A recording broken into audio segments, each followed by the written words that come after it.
Hello, hello, YouTube people. My hair has been crazy today. All right, so we're gonna break myths. And the reason why we're breaking myths is because we all, as feminine and masculine energies within us, need to stop acting from ego in order to embrace the true righteousness of wearing the armor of God and also being able to move forward in life without resentments. So let's talk a little bit. If you read the description of the video, we're breaking the myth about the masculine, right? About the king. So what I want to start with is we're not here to tear men or women acting in masculine energy down, because to complete the wholeness of embracing both energies, we cannot assume that a man is a masculine energy, because a woman can be masculine energy. And I'm living proof right now. Even though I have a soft heart, I am living in masculine energy because I have to do what I have to do in order to get what my dreams are into manifesting. What happens with the feminine side aspect of it is that whenever you are forced as a woman to be masculine energy, the softness of you kind of stays in the background, because you know that you're not going to present that softness to persons that are coming not fully unhealed, I will say, with games. So games are based on lack of understanding of our emotions, and as women or men, we all have played a part on them. So not pointing fingers at anyone, it's just mastery of the self, which you can read from experts. But in my channel, we speak about spirituality, and over here the talks are long, and if this is something that's gonna trigger you, you can just skip out. And if this is something that you want to hear to understand more about your own reactions, then welcome. So we're breaking the myth, the king's myth, literally, or learning what the king's myth strength is, which is strength without domination. um and we're talking about restoring the church. Therefore, to restore the church, men and women, feminine and masculine energies within them need to be restored. And this is a great place to start. And we're going to start with historical facts of the Bible. So, in the Bible, the ultimate, and this is information that I'm obtaining from Google. Whenever I get one of these pressing myths to break by Abba, he's not only gonna allow me to find the information through whatever system it is, Genesis, ChatGPT, or whatever it is, he's also gonna give me the biblical portion of it that will actually confirm what he's saying. The majority of the time I do it live as we go. Today I pulled them all ahead of time because I've seen that the speeches are going way too long and it's boring. I'm here like trying to explain something and then having to find something, so it makes it a little boring.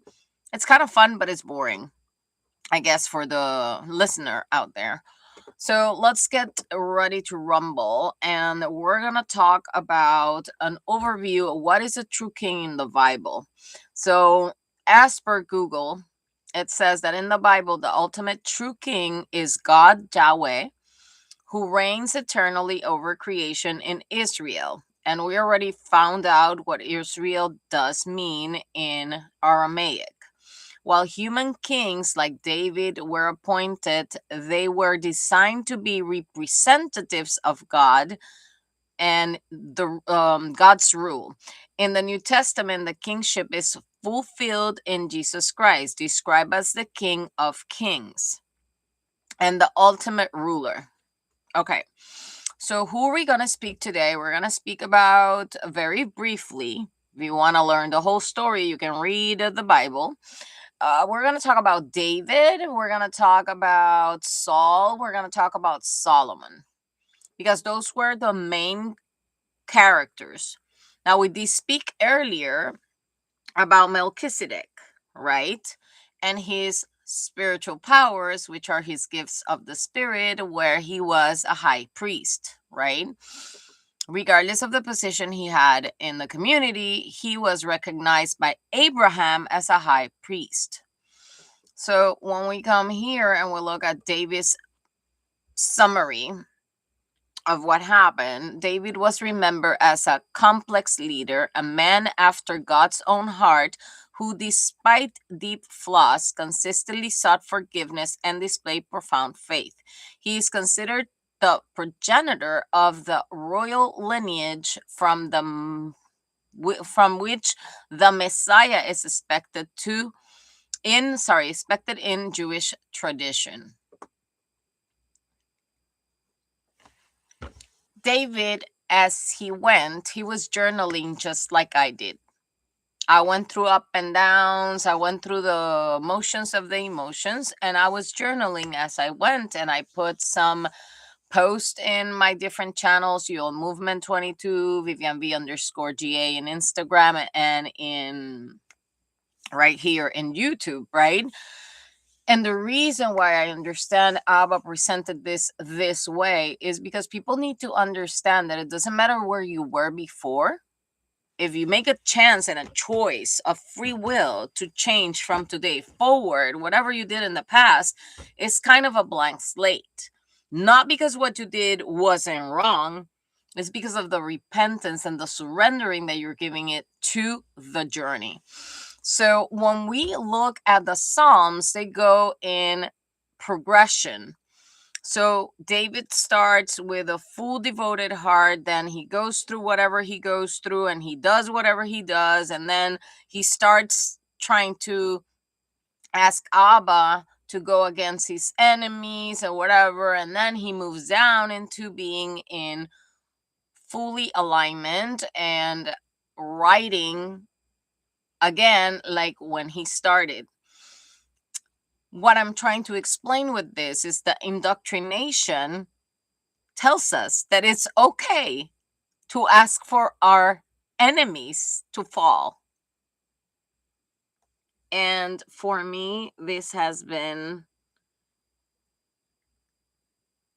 a journey where I understand that we can project or we can react, but I have never wished any will or ill intention on anyone, because that's not my heart. If people have to go through their own karma, it's not because I requested for them to go through their own karma. If I had to go through my own karma, it's not because nobody sent me a evil eye and told me whatever. Now, there are people that are very savvy in manipulating energies.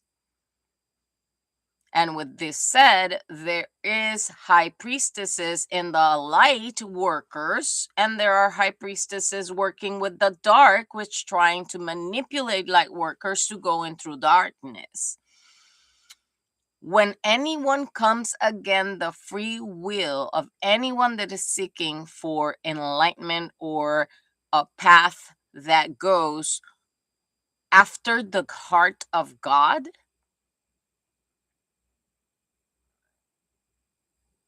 there is a moment in the story where everything just turns around. What do I mean with this?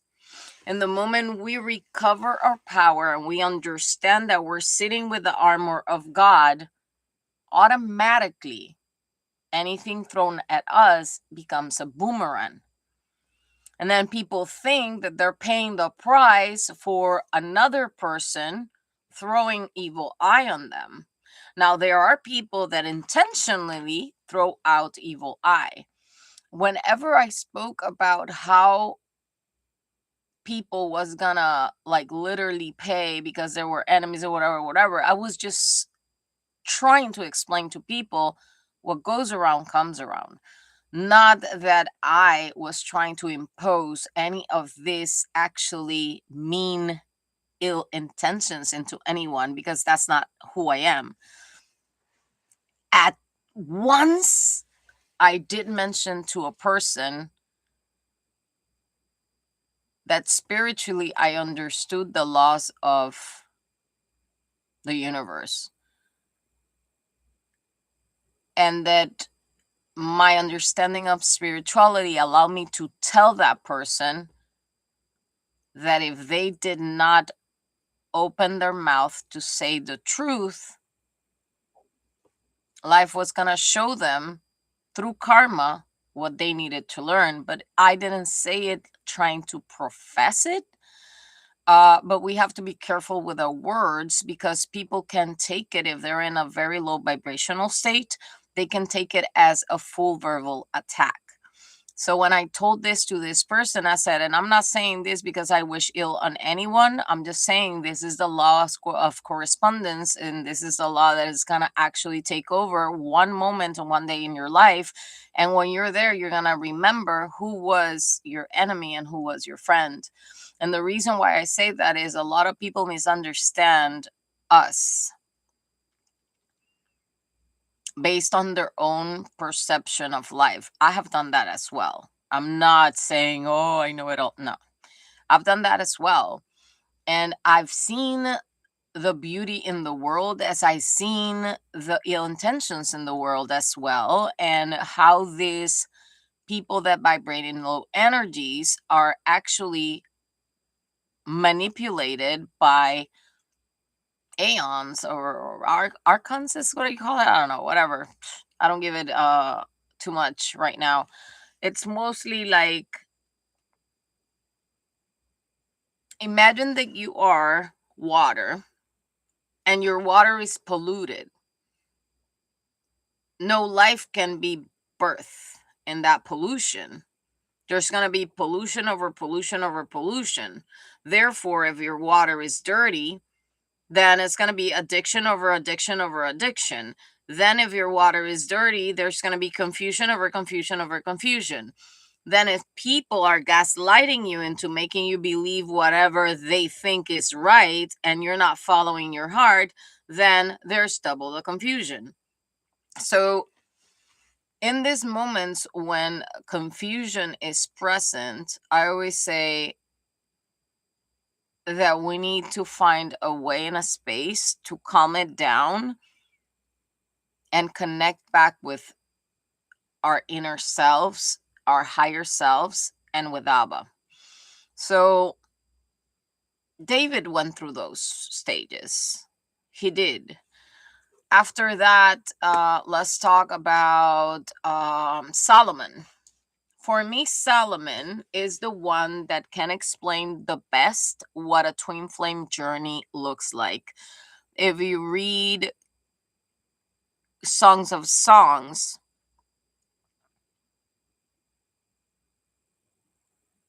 you will understand. Even though the flame journey is pretty overrated, it does exist, and you recognize who that other person is very quickly. And every time that you try to separate from that person, something is going to make you remember that person, because there is a story that needs to unfold. So let's see, for an example, you can be just doing whatever, and you can be just trying to heal yourself, and from a sudden you just pass by somewhere and you see the name of that person, or you see or listen to a song that reminds you of that person, etc., etc. So I always say that there are messages in the universe that are telling you, even though there is a separation, there's always a union, because these energies are always united. But that doesn't mean that the energies will end up together, and not in all of the experiences. Sometimes the energies will acknowledge one another and they will make a free will decision of following the path that they want to follow. In my case, even though I understood I was in that path based on my own toxic patterns and the toxic patterns of the other person, and all the surroundings of the maze that was going on, I chose myself over and over and over again. I chose myself, even though I always extended the acknowledgement of the other person's place in the journey. Why I chose myself, this is simple and easy. Sovereignty cannot come with codependency. Sovereignty cannot come with attachment. Sovereignty cannot come with not understanding your emotions. So, based on the PTSD, I had to retrieve from everyone because I had to retrain my brain to be who I was before all of the mess started. So, we look at Solomon and we remember him as the wisest king and a cautionary figure whose heart stayed straight from God, marking a dramatic shift from his early pious leadership to his later compromised life. So we're gonna move. We're gonna move first to Saul's story, and this one actually speaks about the importance of obedience. Sorry, to divine authority over personal pride and impetuousness. If you know the path and you claim yourself to know the Bible and you claim yourself to be a Christian and you're acting against your own beliefs, regardless if you're a woman or a man, you're still not understanding the true path and you're still acting from your ego. But we all go through that. So when you judge somebody for going from ego is one thing. When you point it out is another one.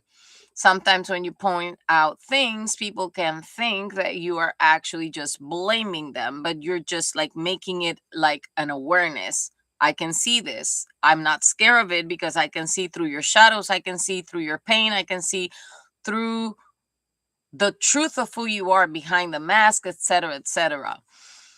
So if we actually go ahead and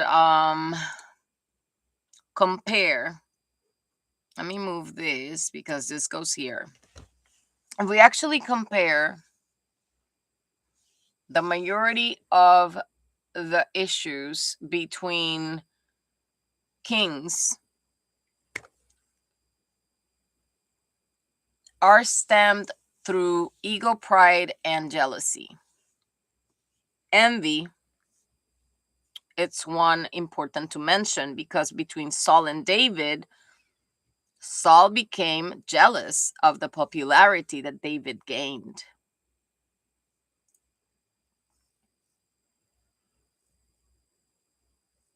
And if you remember, David will calm him with his music.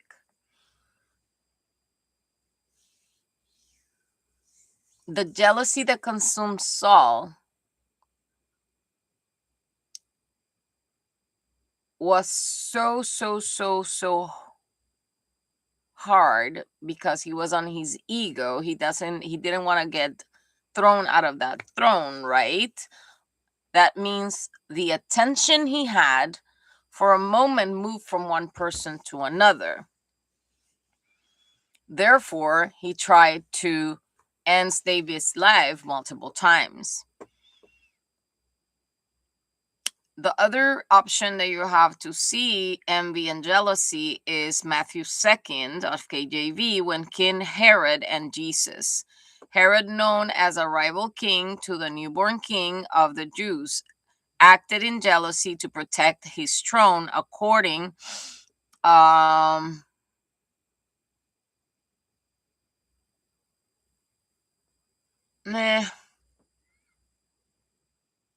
he was so scared of losing his power that he didn't want no babies to be still alive, right? And that's why how we know the story of how they escaped and how he was born on a barn, but whatever. Everything happens for a reason. The best way to understand jealousy is when there is rivalry. The best way to understand envy is when someone has something and somebody else wants to take it away.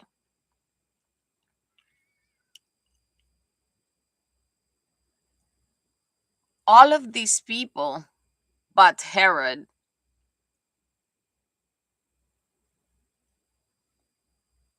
they went through repentance. And we've been talking about taking accountability, surrendering, and repentance. The thing with men, us, is that the pride sometimes is higher than the truth. Because people believe that as soon as they state the truth, that is a weakness. And it's sad that humanity thinks like that, because that will stop humanity for living beautiful experiences that they can actually live if, I will say, living in the truth. So for some reason, Abba brought into the experience the Leviticus 3 in KJV 1611. The summary of it says it's aligning the laws of the peace offering or fellowship offering, a voluntary sacrifice expressing gratitude, fellowship, and peace between God and the worshiper. We were talking about surrendering, right? And this has been a progressive action because that's how Abba wants to present it. And I'm just a vessel. I'm just communicating. I'm not saying that I know it all. I'm just telling you what he's actually channeling through me so it could be understood by the listener. In Leviticus 3, it says, and if his oblation be a sacrifice of peace offering, if he offer it of the herd, whether it be a male or female, he shall offer it without blemish before the Lord. So it's not talking about a peace offering between you and whoever you hurt or you and whoever hurt you. It's a one-on-one combo with Abba. If you remember the prayer, the Lord's Prayer, forgive us our trespasses as we forgive those who trespassed us, right? If you don't forgive yourself, if you don't ask for forgiveness first, then you cannot be forgiven by others. It's kind of a rule. It's kind of a universal law. It's not mandatory for anyone. That's plain black. If somebody doesn't want to feel remorse, that is fine. But if somebody is actually stressed by what they did, and the first step is talk to him. He's the only one that can tell you how to atone to your mistakes. In my case, when I noticed that I was acting like my so-called bullies, I said, I am not like them. Therefore, I don't want to participate. And that's how he showed me that whenever you have a path that intakes speaking about truths that people will reject because of their indoctrination, which in the earlier times the disciples did, there's gonna be a lot of conflict. But it is you, the only one that is responsible of maintaining the peace within you and understand that what's coming at you is not a personal attack, but a projection of persons or people's lacks or misunderstandings about what's right and what's wrong based on indoctrination. So, and he shall lay his hand upon the head of his offering and kill it at the door of the tabernacle of the congregation. And Aaron's son, the priests, shall sprinkle the blood upon the altar round about. And he shall offer of the sacrifice of the peace offering, an offering made by fire unto the Lord. So, if you guys understand this, we're talking about the rituals that they often did. And these are metaphorical rituals, even though people in essence do rituals, like we turn a candle when we want to pray, or we write something that we want to forget and we burn it, or things like that, right? They're rituals, and we spoke about the baptism ritual not being the full ritual. So we're going to speak about how these is also a ritual that shouldn't be an external ritual, but more as an internal ritual. So what is your altar? Humanity states that an altar is a place where you have a space to worship, right?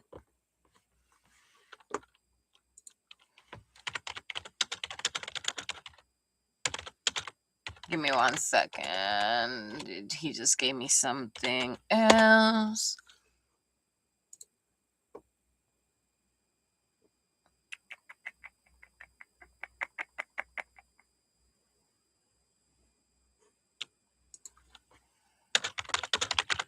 Let's see.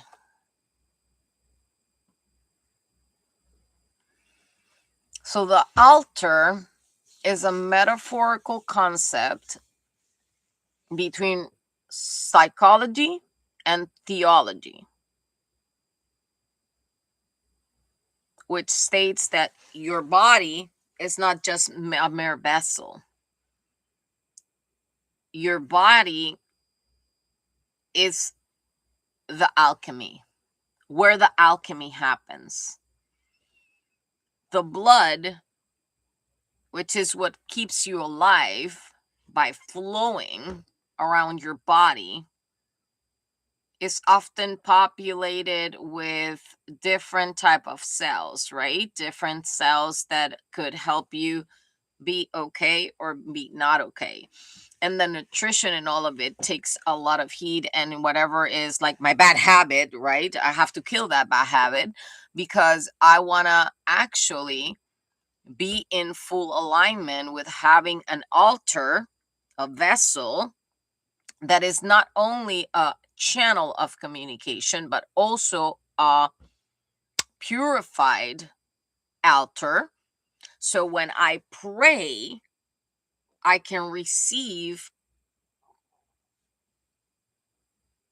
and express and transmute and transform by making a communion and a marriage with a specific way of being, which is the whole Christian walk explained by Jesus.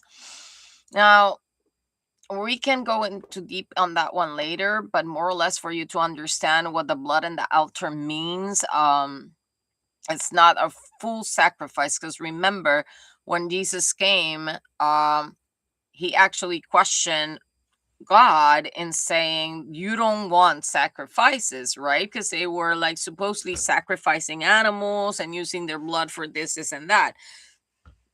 This is what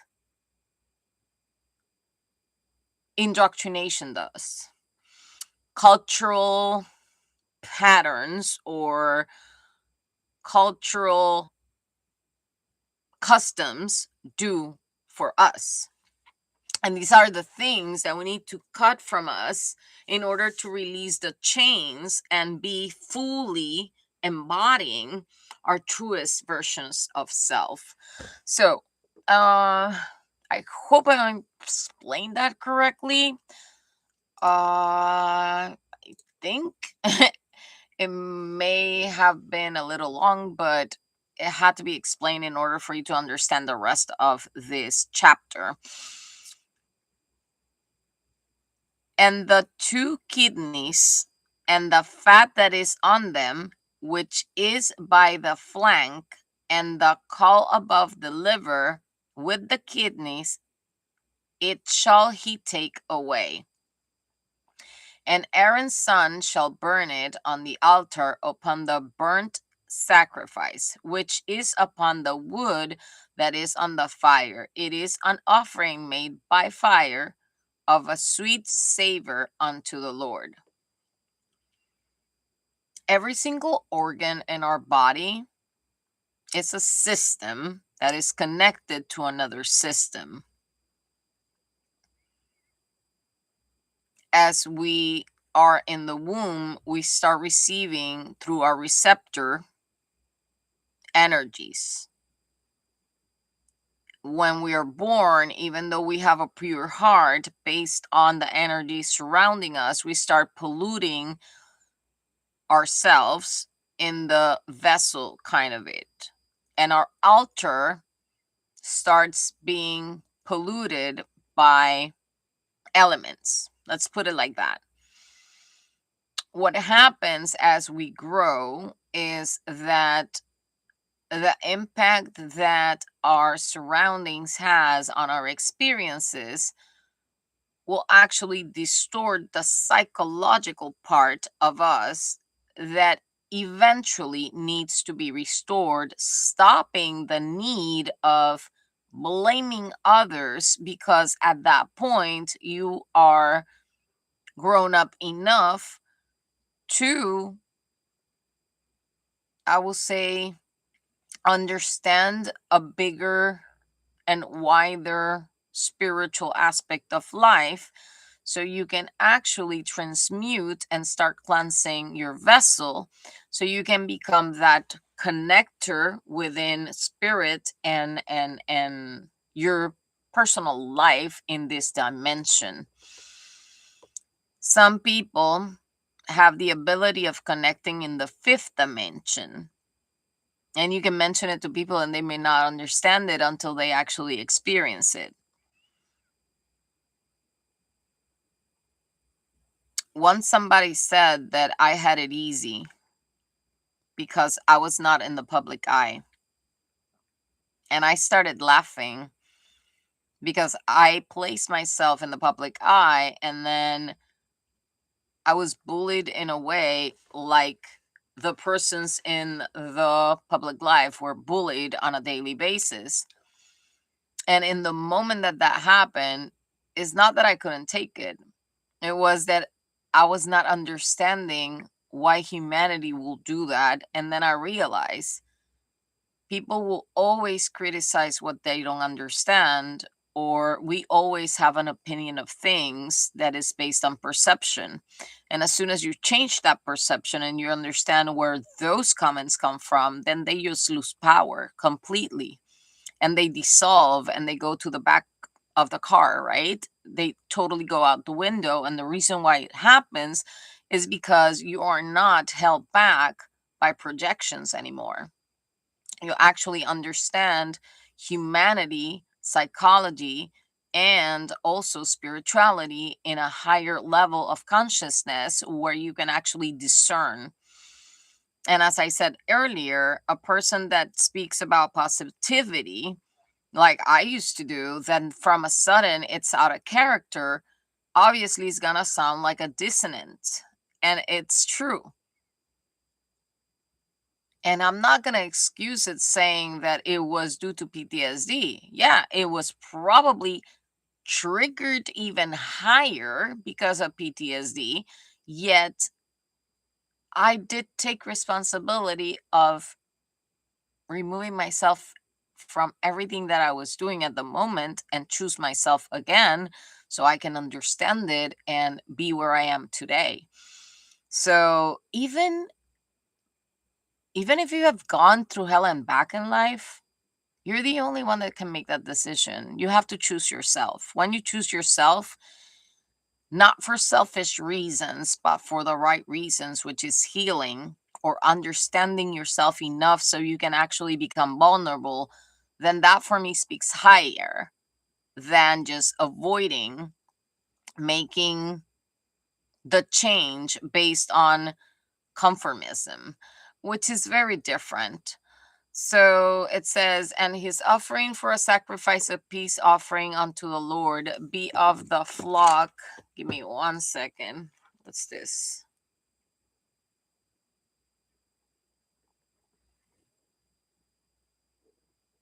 Oh, sorry for that. Okay. And he shall offer of the sacrifice of the peace offering, an offering made by the fire unto the Lord, the fat thereof, and the whole rump. It shall he take off hard by the backbone, and the fat that covereth the inwards, and all the fat that is upon the inwards, and the two kidneys, and the fat that is upon them, which is by the flanks, and the caul above the liver, with the kidneys, it shall he take away. And the priestess shall burn it upon the altar. It is the food of the offering made by fire unto the Lord. And if his offering be a goat, then he shall offer it before the Lord. And he shall lay his hand upon the head of it, and kill it before the tabernacle of the congregation, and the sons of Aaron shall sprinkle the blood thereof upon the altar round about. And he shall offer thereof his offering, even an offering made by fire unto the Lord, the fat that covereth the inwards, and all the fat that is upon the inwards, and the two kidneys, and the fat that is upon them, which is by the flanks. So it repeats again and again and again the same thing, like 3 times, right? Because it's different type of sacrifices, not different type of sacrifices, but different type of spiritual sacrifices, where they speak about the goat and they speak about whatever. We look at the spiritual meaning of each one of these animals. Goats are stubborn, right? Just saying.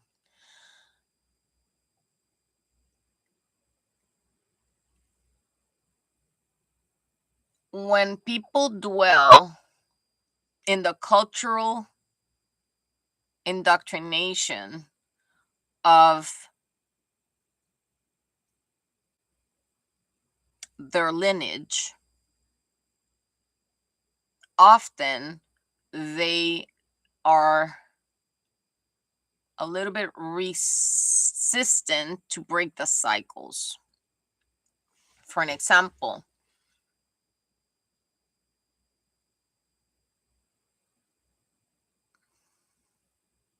my dad always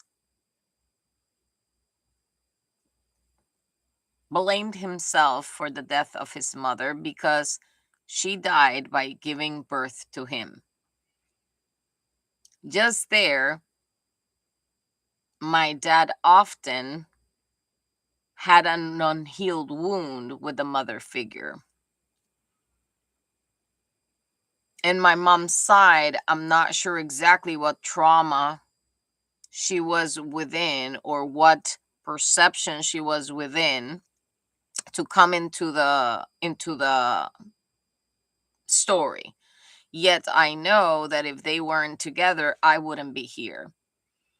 So when we honor father and mother, we're not saying that we're overlooking their traits, their unhealed wounds, their patterns, their narcissistic traits, or their sins or errors.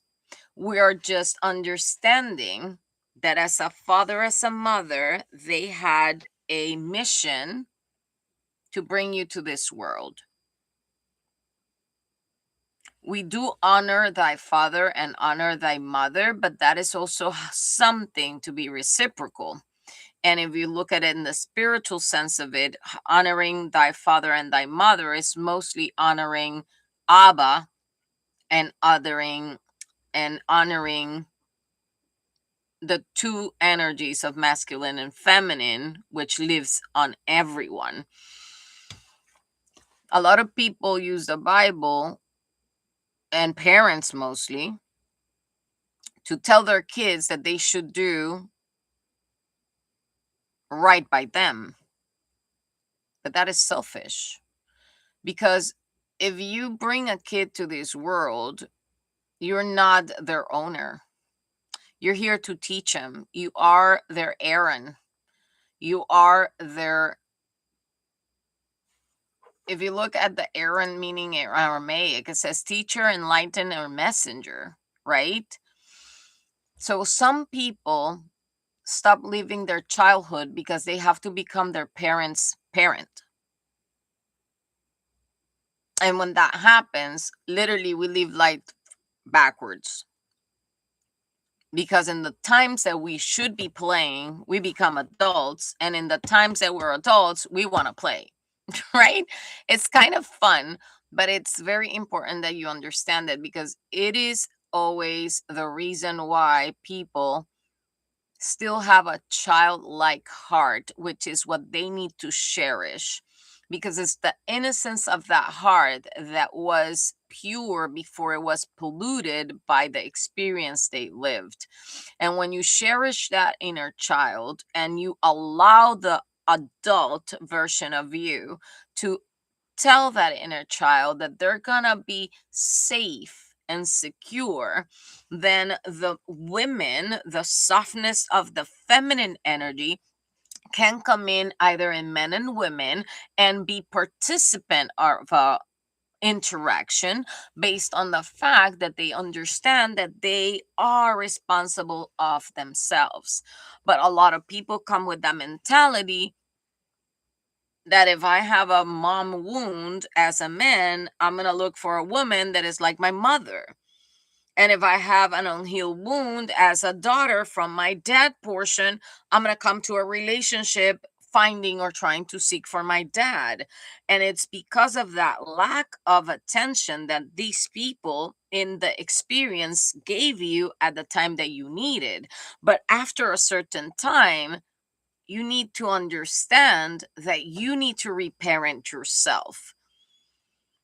Not because you want to be perfect, but because you don't need anyone to understand you aside yourself. In the moment that you understand yourself, you manifest a rightful, righteous partner that comes with an open heart, comes with the truth, and comes with honesty and clarity in order to I would say not repair the damage, but to help you heal. I don't know if it makes sense. Healing is a continuous process. It doesn't mean that just because I say, oh, I know all of this and I am fully healed, PTSD is not going to play a trick on me anytime in my life. It means that I am upfront about it. I control it as much as I can with awareness. Yet the person that decides to experience life with me knows that that is a main factor that at a point can interfere, not with the relationship, with, with my body. Because why not with the relationship? In the moment that you are sovereign and you have your energies like kind of balanced, you're not going to have fear or doubt, and you're not going to be clingy or what's the other word? Attached to outcomes. You're going to be open to experience a place where two people which are partly whole in the regards of the energies, because this not full wholeness. This has been explained very, very, very, very weird out there. And the way that Abba actually brings this to me is, yes, you have your masculine energies and feminine energies balance, and you create that infinity symbol. But there's going to be another infinity symbol that is actually going to intertwine with yours.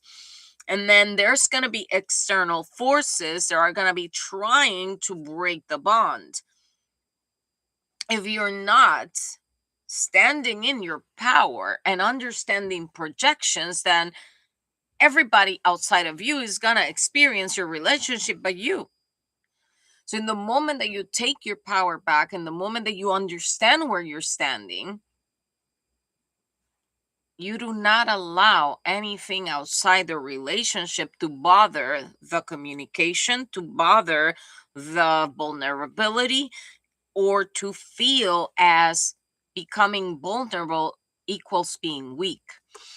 And the reason why I'm saying this is very important. Let me go here. I had something here that it was very beautiful. Okay. The true masculine in relationships. And we're going to talk about the feminine later on in another chapter, because if not, this one is going to be too long. So let's focus on the masculine, and then we're going to talk about the feminine, and then we're going to relate it to the Bible like we did today. So the true masculine in relationships is presence in a man who leads with integrity, not control, who protects without possessing, who listens with his whole body, not only his ears. He is steady rather than stoic, accountable rather than defensive, and courageous enough to stay open even when vulnerability feels like a risk. His strength is not measured by dominance, but by his ability to create safety, emotional, spiritual, and relational. He honors partner, his partner's voice, respects the boundaries, and shows up consistently, not perfectly. The true masculine doesn't seek to be a king over someone, but a partner beside someone, building connection through truth, compassion, and grounded presence.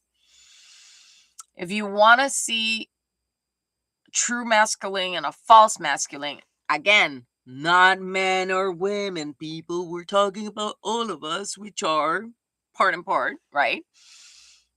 A false masculine energy, let's put it like that, performs strength instead of embodying it, confuses control with leadership, uses dominance to hide insecurity, avoids accountability, and reacts with defensiveness. I check already 4 or 5 of that. It is what it is. We all are learning here. Seeks validation through power, status, or attention, fears vulnerability because it exposes the truth, treats relationships like territory to manage, not hearts to honor, builds walls and calls it protection, needs to be right more than needs to be real. I laughed so much when I read this because there's a saying that says, it's not wrong that I'm right, and it's not right that I'm wrong, or something like that. It was a saying that I heard the other day, and I was just laughing and laughing and laughing. A true masculine is grounded, steady, and emotionally present. Leads through integrity, not intimidation. Protects without processing. Supports without smothering. Takes responsibility for his actions and repairs when needed. Values truth over ego and connection over control. Sees vulnerability as courage, not weakness. Honors his partner's voice, boundaries, and individuality. Creates safety through consistency, clarity, and compassion. And builds trust by being real, not perfect. So, a lot of people believe that it is okay to continue to do habitual toxic patterns and call it as I'm just human.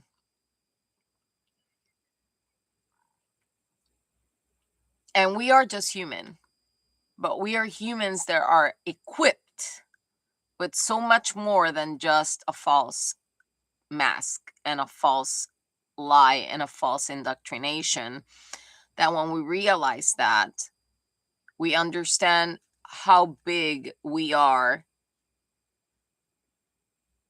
and we stop feeling small or acting small, not based on ego, power, or pride, based on truth. And there is a difference about confidence and arrogance that is very important. A lot of people that are unhealed, they hear me speak and they say, I'm arrogant. Just because I speak with passion and I speak truth, that probably is uncomfortable. Yet when people talk to me, maybe with different tones, I never understood what part of that was me being defensive, because I, in my perception, was indoctrinated into seeing things the way that church was explaining them. So it's very beautiful when you see the two sides of the story. It's very beautiful when you actually step out, take that main character role away from a moment, and start seeing the true interaction. In everything in life, there's good and bad. And the only thing that can save true love is truth.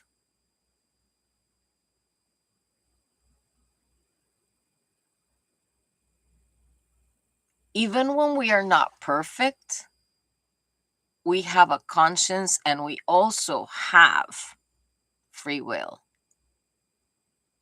And free will is the only thing Abba is never go against with. He will never go against anybody's free will. So it's our responsibility to take the free will choice of doing what's right at all times, even when it's more uncomfortable than just being our true selves with toxic patterns, because those toxic patterns are just things that you thought were right. Therefore, they lose the value of being evil in the moment that you recognize that you didn't based on ignorance. Now it's very different when you do it knowingly. And a lot of people still do evil knowingly.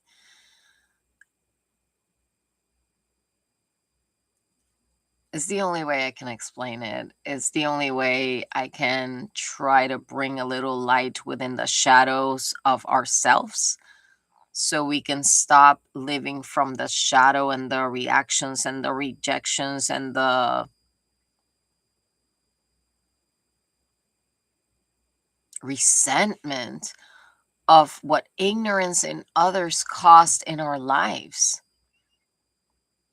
The moment that you start seeing ignorance as a stepping stone and not as a reason for suffering, peace, true peace, comes to you. True forgiveness comes to your heart.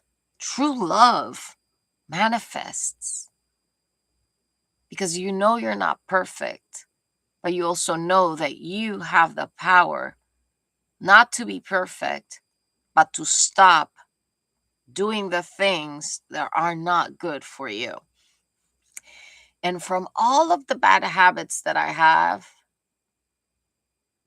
the only one left, smoking cigarettes. And I know it's a psychological thing, but I also know that I have the power to let it go, because I stopped smoking for more than 10 years.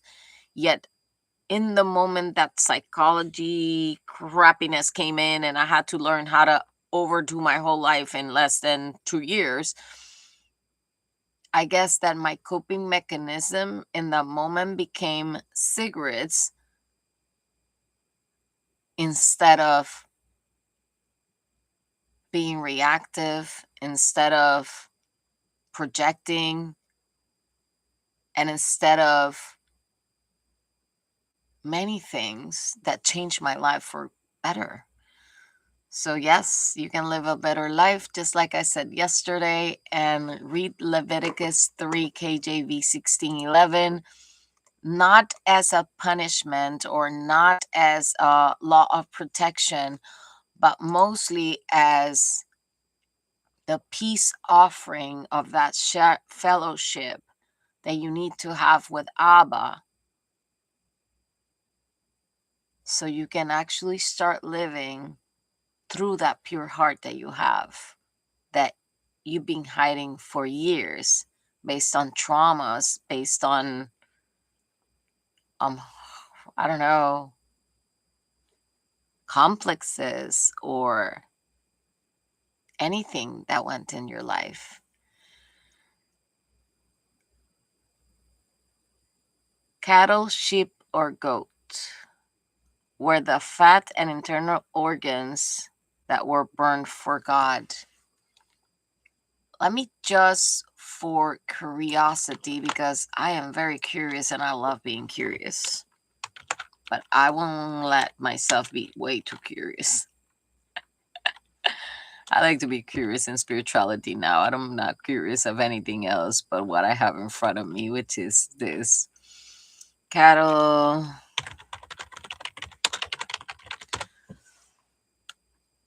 You see, the Abba always guides me to things that I at times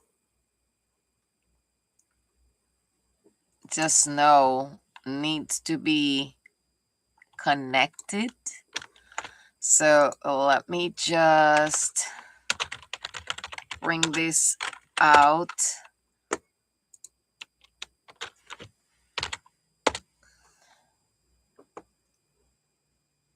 Wow. Guys, this is how Abba always reveals and channels things through me that I also become so touched by that it's not even funny. And you're gonna hear me when I tell you exactly what he's bringing out and the reason why he made me look for this.